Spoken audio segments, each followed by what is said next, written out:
Dear students, welcome to Learning Management System of Superior Group of Colleges. Dear students, chapter number 1, Periodic Classification of the Elements and Periodicity. इसका आज हम lecture number 5 पढ़ने जा रहे हैं, atomic radii. सबसे पहले डेफिनेशन कर लेते हैं, एटॉमिक रेडियाई क्या होता है। This is the average distance between nucleus and valence shell electrons. ये एवरेज डिस्टेंस लेते हैं। वजह क्या है एवरेज लेने की? क्योंकि जो ऑर्बिट्स होते हैं वो एलिप्टिकल होते हैं और दूसरा इलेक्ट्रॉन वेव लाइक मैनर से रिवॉल्व करता है, जिसकी वजह से हम एवरेज डिस्टेंस नोट करते हैं between nucleus and valence shell electrons.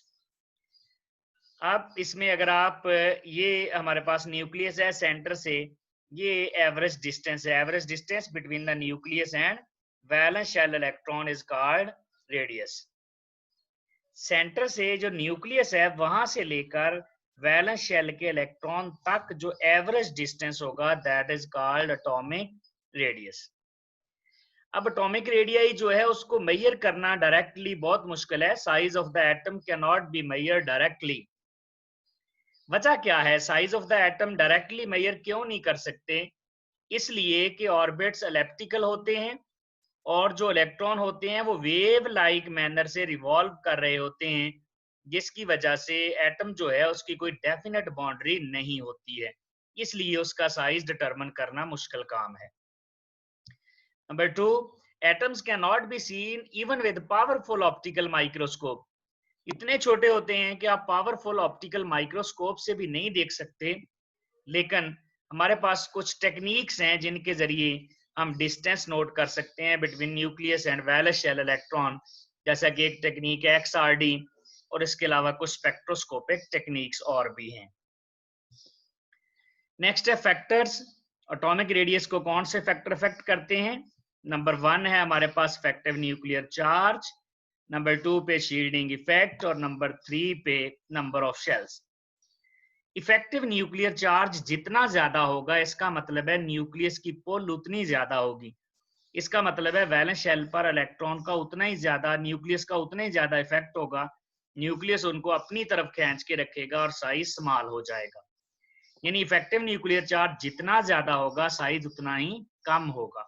Number 2, shielding effect जितना ज्यादा होगा। शील्डिंग इफेक्ट क्या है? इलेक्ट्रॉन की आपस में रिपल्शन है, तो जितना इलेक्ट्रॉन एक दूसरे को रिपेल ज्यादा करेंगे साइज उतना ही ज्यादा बड़ा हो जाएगा। Number of shells, number of shell जितने ज्यादा होते जाएंगे साइज उतना ही बड़ा होता जाएगा। तो ये 3 फैक्टर्स हैं।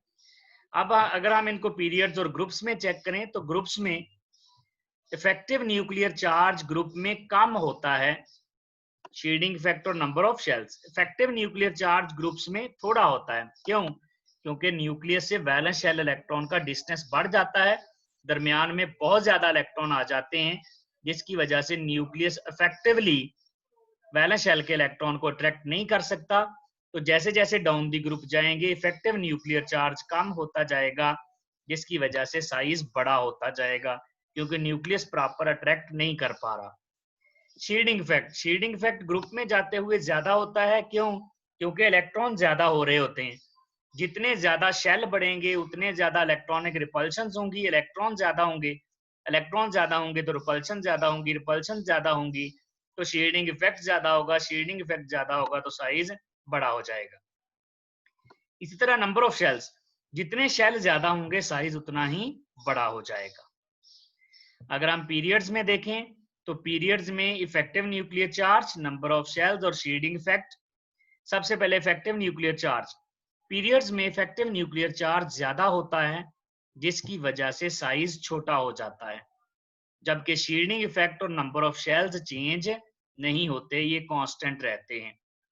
तो अक्रॉस द पीरियड्स साइज छोटा होगा, वजह न्यूक्लियर चार्ज ज्यादा होगा, और डाउन द ग्रुप साइज बड़ा होगा। क्यों? इफेक्टिव न्यूक्लियर चार्ज कम, शील्डिंग इफेक्ट और नंबर ऑफ शेल्स ज्यादा होते जाएंगे। ये है हमारे पास कुछ रिप्रेजेंटेशन। ये देखें, लिथियम, बेरिलियम, बोरोन, कार्बन, जैसे जैसे हम पीरियड में मूव करते जाएंगे वैसे वैसे साइज स्मॉल होता जाएगा, और जैसे जैसे हम डाउन दी ग्रुप जाएंगे साइज वैसे वैसे बड़ा होता जाएगा। बेरिलियम, मैग्नीशियम बड़ा है, मैग्नीशियम से कैल्शियम, कैल्शियम से स्ट्रोंशियम, स्ट्रोंशियम से बेरियम। लेकिन जब आप राइट साइड की तरफ मूव करेंगे तो इसका जो रेडियस होगा, जो एटॉमिक रेडियस होगा, वो आस्ता आस्ता कम होता जाएगा। लास्ट में है लेंथेनाइड कंट्रैक्शन। लेंथेनाइड कंट्रैक्शन है लेंथेनाइड के साइज में जो कमी है, gradual decrease in the size of lanthanides. अब लेंथेनाइड्स पीरियोडिक टेबल में जो मोजले का पीरियोडिक टेबल है उससे नीचे एक रो में पड़ी हुई हैं और इनका साइज जो होता है उसमें चेंज ज्यादा सिग्निफिकेंट है, यानी इनके साइजेस ज्यादा छोटे हो जाते हैं। वजह क्या है? इनमें इफेक्टिव न्यूक्लियर चार्ज ज्यादा होता है और नंबर 2 पे shielding effect of D and F sub shells कम हो जाता है। तो जितना शील्डिंग इफेक्ट थोड़ा होता जाएगा, शील्डिंग इफेक्ट ज्यादा तो साइज ज्यादा, लेकिन डी और एफ सब शेल्स का शील्डिंग इफेक्ट कम होता है। क्यों कम होता है? क्योंकि इनमें नंबर ऑफ नोड्स ज्यादा होते हैं। नोड बढ़ने की वजह से शील्डिंग इफेक्ट कम, शील्डिंग इफेक्ट कम होगा तो साइज भी कम हो जाएगा। This is lanthanide contraction. Thank you very much.